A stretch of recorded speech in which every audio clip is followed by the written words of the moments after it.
Juan Francisco Velasco Alvarado nació el 16 de junio de 1910 en Piura, una región cálida y árida del norte del Perú. Su infancia fue humilde, marcada por las limitaciones económicas y por un entorno donde la desigualdad social se sentía en cada rincón. Su padre, Manuel José Velasco, era un modesto empleado, y su madre, María Luz Alvarado, se dedicaba a las labores del hogar. Desde pequeño, Juan fue un niño de carácter serio, reservado, pero con una fuerte determinación. Vivió de cerca las dificultades de las clases trabajadoras del norte peruano, y esa experiencia temprana marcaría profundamente su visión del país. En la escuela, mostró disciplina más que talento académico. Era un alumno aplicado, respetuoso, aunque poco participativo. Su niñez transcurrió entre el estudio y el trabajo, pues desde joven ayudaba en tareas para contribuir con algo a la economía familiar. Al terminar la primaria, su familia no tenía los recursos suficientes para costearle estudios superiores, por lo que decidió seguir una carrera que no solo le asegurara sustento, sino también una oportunidad de ascender socialmente. La carrera militar. Ingresó a la Escuela Militar de Chorrillos en Lima, donde empezó su formación como oficial del ejército. No fue un alumno brillante, pero sí uno constante, disciplinado y hábil en la estrategia. Sus superiores notaron su temple, su capacidad de liderazgo y su compromiso con la institución. En 1934 se graduó como subteniente de infantería, iniciando así una vida dedicada al servicio militar. Su carrera fue lenta, llena de esfuerzos y sacrificios. Pasó varios años en zonas alejadas del país, en destacamentos fronterizos, enfrentando no solo las dificultades propias del oficio, sino también el olvido del Estado hacia los soldados de base. Durante su juventud militar, Velasco fue testigo de la desigualdad profunda que existía en el Perú. En los pueblos donde servía veía cómo los campesinos vivían sometidos a los grandes hacendados, en un sistema casi feudal que persistía incluso en pleno siglo XX. Aquello despertó en él una mezcla de indignación y convicción. Creía que el ejército debía ser un instrumento para proteger no solo las fronteras, sino también al pueblo mismo.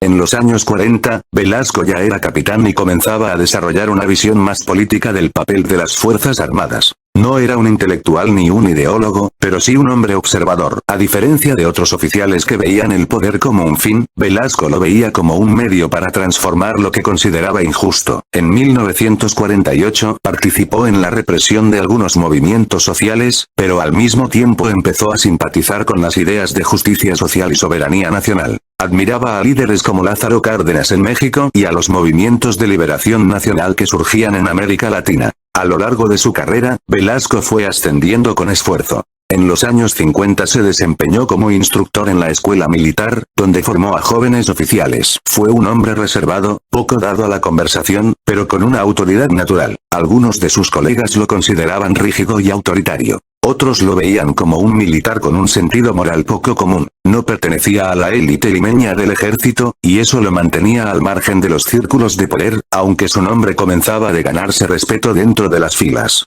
En 1960, cuando ya era coronel, comenzó a tener más peso dentro del ejército. Fue testigo del gobierno de Manuel Prado y de las tensiones sociales que crecían en el país. Las huelgas obreras, las protestas campesinas, las denuncias de abuso y pobreza. Velasco veía que el Estado peruano estaba controlado por una minoría, y que los grandes problemas del país nunca se resolvían porque los intereses económicos predominaban sobre el bienestar nacional. Esa visión lo acercó a otros militares que compartían una preocupación similar, que las Fuerzas Armadas debían intervenir para corregir el rumbo del país. En 1968, cuando era comandante general del ejército, Velasco protagonizó uno de los episodios más decisivos de la historia peruana. En aquel año, el presidente era Fernando Belaúnde Terry, un civil reformista, bien intencionado, pero incapaz de contener las tensiones económicas y sociales que estallaban. Uno de los puntos más polémicos del momento era el conflicto con la International Petroleum Company, IPC, una empresa estadounidense que explotaba los recursos petroleros peruanos. El contrato con la IPC era visto por muchos como una humillación nacional, un símbolo del dominio extranjero sobre la riqueza del país.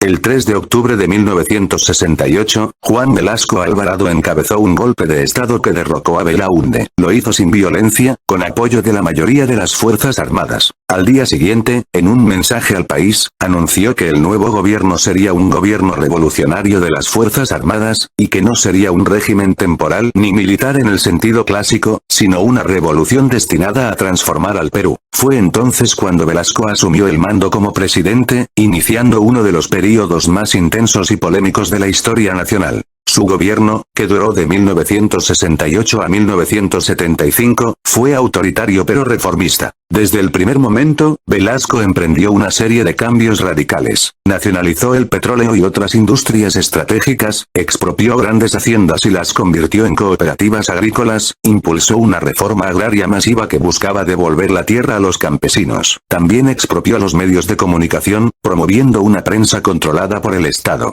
Su lema era claro: campesino, el patrón ya no comerá más de tu pobreza. Bajo su mando, se promulgó una nueva ley de educación que buscaba fortalecer la identidad nacional y rescatar las raíces indígenas del país. Se impulsaron políticas de soberanía económica, rompiendo relaciones de dependencia con Estados Unidos y acercándose a países del bloque socialista y del tercer mundo. Velasco no era un demócrata en el sentido clásico. Disolvió el Congreso, prohibió los partidos políticos y gobernó con mano firme. Pero su intención, según sus propias palabras, no era perpetuarse en el poder, sino transformar las estructuras del país. Su régimen combinó el nacionalismo, el socialismo y el autoritarismo militar. A pesar de sus ideales, su gobierno enfrentó enormes dificultades. Las reformas agrarias, aunque justas en espíritu, fueron mal administradas. La economía comenzó a deteriorarse. La inflación aumentó, y la producción agrícola cayó. Muchos sectores de la población que al principio lo apoyaron comenzaron a desencantarse. Además, dentro del ejército surgieron divisiones. Algunos altos mandos consideraban que Velasco estaba llevando al país hacia un rumbo socialista peligroso.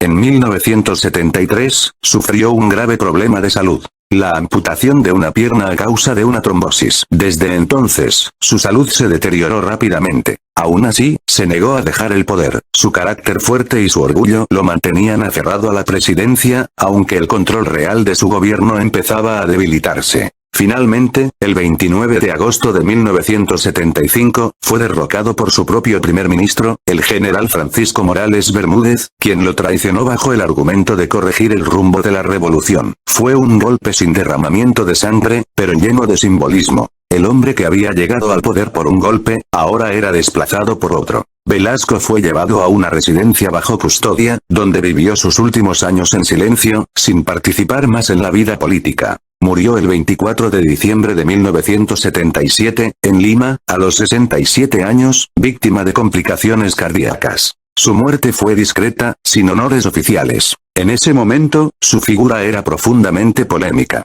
Para algunos, un dictador que destruyó la economía. Para otros, un patriota que intentó devolverle la dignidad al país. Con el tiempo, la figura de Velasco Alvarado fue reevaluada. Hoy, muchos historiadores lo ven como un líder que quiso transformar un país injusto, aunque sus métodos autoritarios y la falta de planificación llevaron a consecuencias negativas. Lo que lo distinguió de otros militares de su tiempo fue su convicción de que las Fuerzas Armadas no debían servir solo para mantener el orden, sino también para construir una nación más justa. Fue un hombre sin estudios universitarios, pero con una intuición política poderosa. No fue un demócrata, pero tampoco un simple dictador. Su vida fue la de un soldado que se convenció de que debía cambiar el destino del Perú con las armas, y que terminó siendo un símbolo tanto de esperanza como de controversia. Su legado aún divide opiniones, pero su paso por la historia del Perú dejó una huella profunda. El intento, fallido pero significativo, de hacer del país un lugar más igualitario.